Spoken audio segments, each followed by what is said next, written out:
Mga tourist visa sa Japan, dadaan muna sa JESTA. Ito ang Japan Electronic Travel Authorization System. Isang sistema kung saan may pre-screening munang magaganap bago makapasok ang isang tourist dito sa Japan.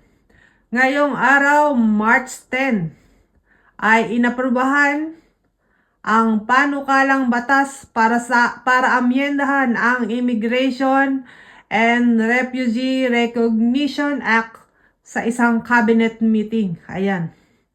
Kung saan nga ipinasa na ang tinalakay nila dati na panukalang batas para amyendahan na ang pagkakaroon ng maraming refugees dito. Ayan.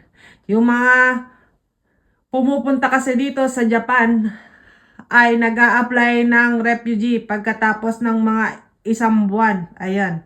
Kaya gusto nilang i-screening muna lahat ng mga magta-travel ng panandalian dito sa Japan. Alam nyo na, mahigpit na nga sila guys sa mga foreigner. Ayan. Para lang yan sa mga tourist visa dito sa Japan. Yung mga working visa, hindi kasali yon. Ang may pre-screening lamang ay yung mga magta-travel dito sa Japan.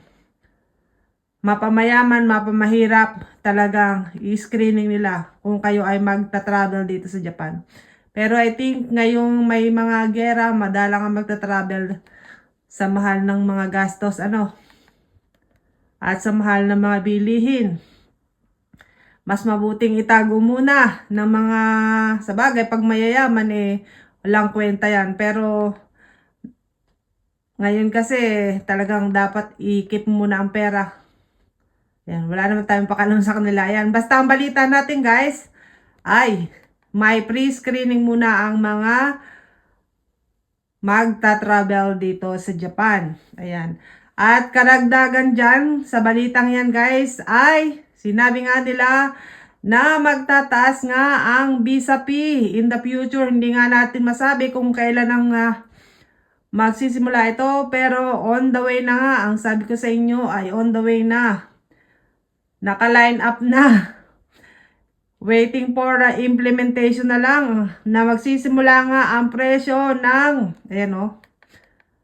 visa mula Ichimang yen or 10,000 yen to 300,000 yen. Ayan, makikita nyo, ayan isinama din nila sa news na yan guys. So abangan na lang natin kung kailan ipatutupad itong